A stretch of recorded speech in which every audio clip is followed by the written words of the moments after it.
नमस्ते साथीहरू, नयाँ वर्ष 2082 को धेरै धेरै शुभकामना।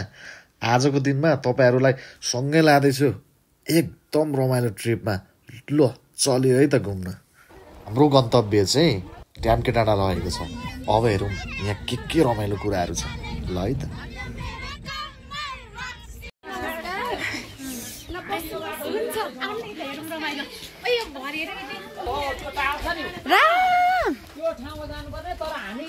यो सिधा जाँदैन गाडी, यो गाडी उहाँबाट गएर योलोपट्टि पल्लो हाम्रा खलेहरू चाहिँ माथि बसेर छन्।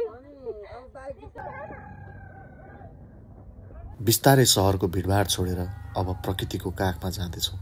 यत्रो हरियाली, सफा हावा, मनोरम दृश्य। ल मजा लिनुहोस्।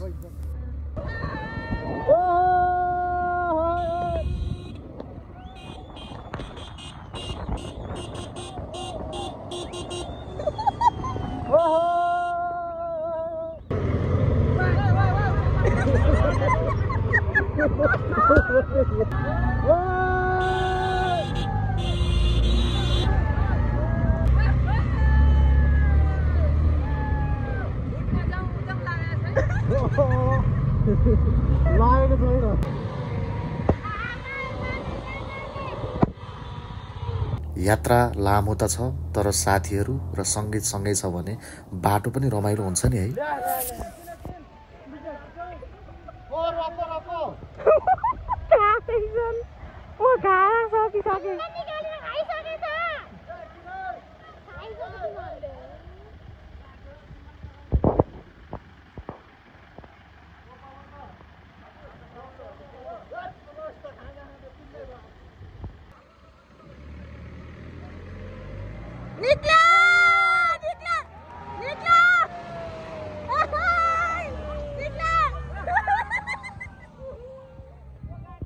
हाम्रो खाजा चाहिँ यहाँ सुरु भइसकेको छ, अन्त्य नै भइसक्यो यहाँ कसैको चाहिँ।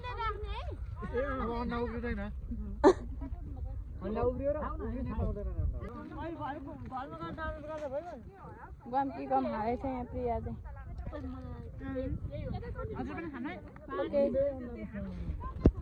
खाजा खाइसके पछाडि चाहिँ अब हामी यात्राक्रम जारी छ।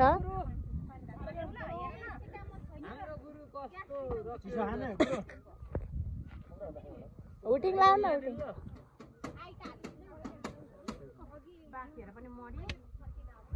रोस खाने जतिलाई हात यता रेस्लो गरिराख्नु है।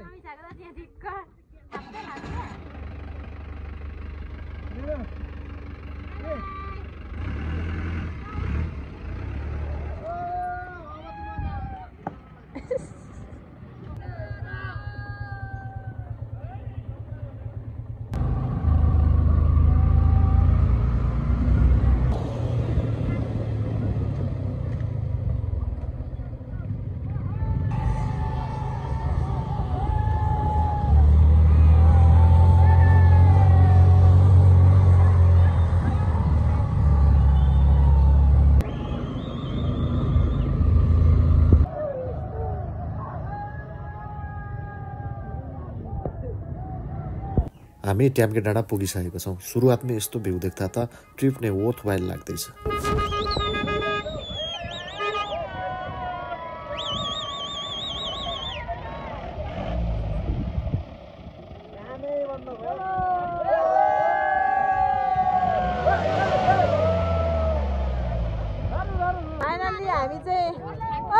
हामी चाहिँ कहाँ आइपुग्यौँ? हामी अहिले ड्यामके डाँडामा आइपुगेका छौँ। कस्तो कराउँदा एकदम रमाइलो आँखा।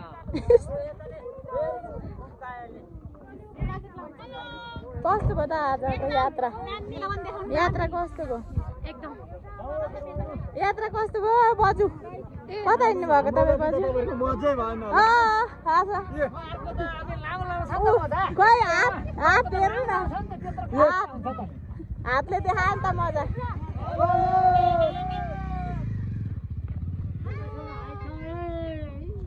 Just arrived at yes.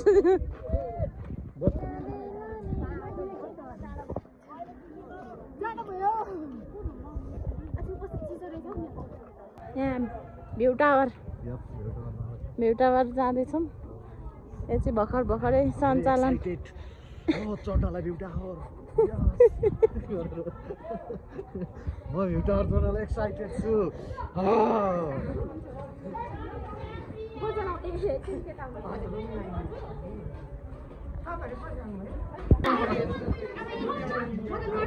ग्रुपमा पुरै चलिरहेछ नयाँ वर्षको शुभकामना चलिरहेछ तालमा सबै पाउन साथै फोटो खिचिमा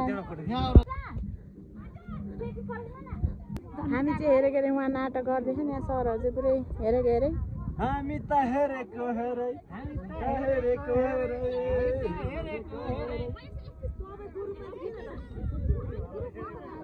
बुढी नै हराएछ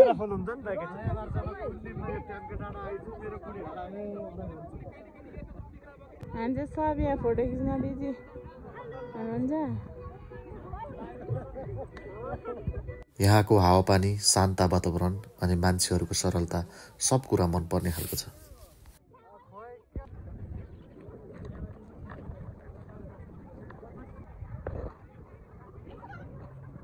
टेम्के डाँडा साँच्चीकै अन्डररेटेड जेम हो यस्तो दृश्य यस्तो शान्ति एकचोटि आएपछि फर्केर जान मन लाग्दैन तपाईँ पनि मौका पाउनु भयो भने एकपल्ट आउनु होला थकाइ बोलाउने डाँडा हो यो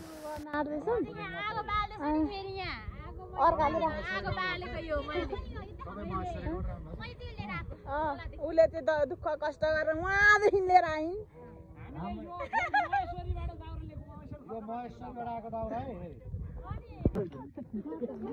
यहाँ चाहिँ मासुमा झम्बाझम्बी परिरहेछ एकदम नखाने यता छौँ हामी चाहिँ रमिता हेरिरहेछौँ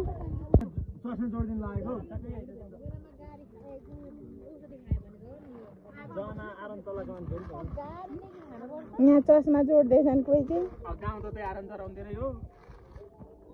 छोरी चाहिँ ओइ छोरी के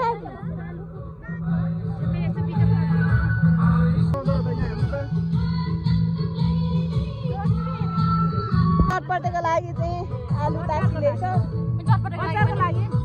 अचारको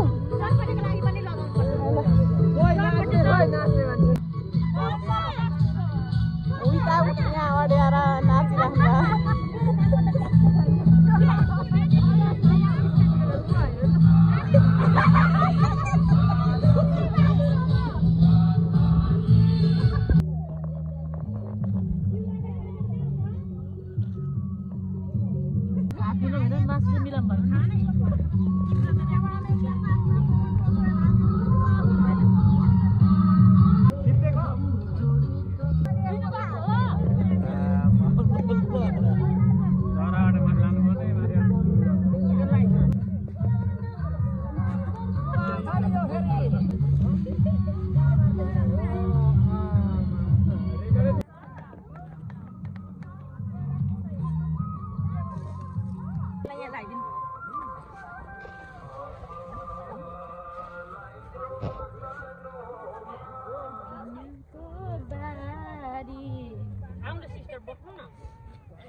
कतिजना हो भयो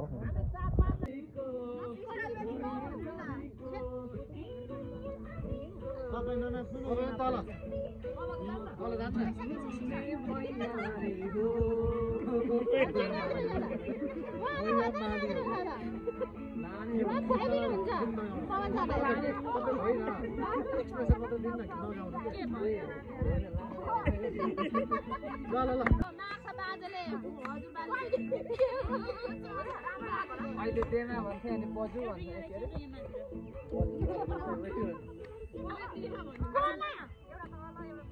कति सानो भएको परदेशमा कहाँ नाच्ने उता बकाले राम न त नाच्ने म तर बोक्ने त 41% भइसक्यो यतापट्टि हेर्नु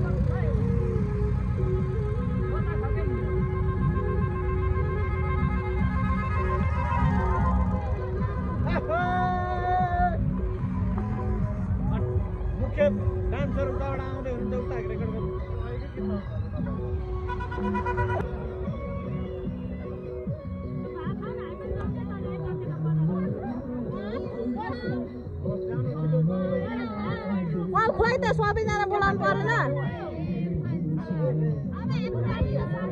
हाम्रो अब खाना खाने मिला भयो आरीमा खानु हुँदैन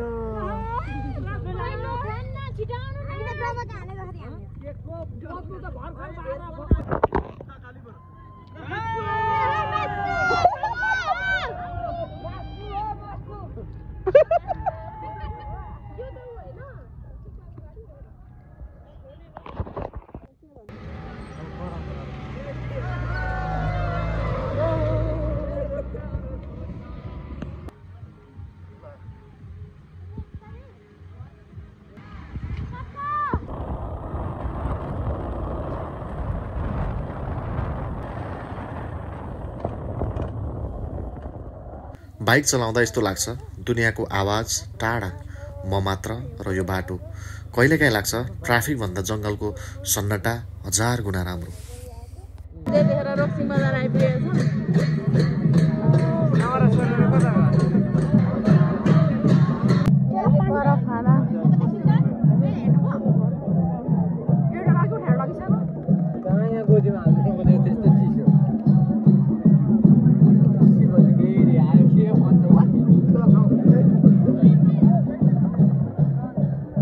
हेलो मित्रहरू किन हेर्नु भएको उता अरूलाई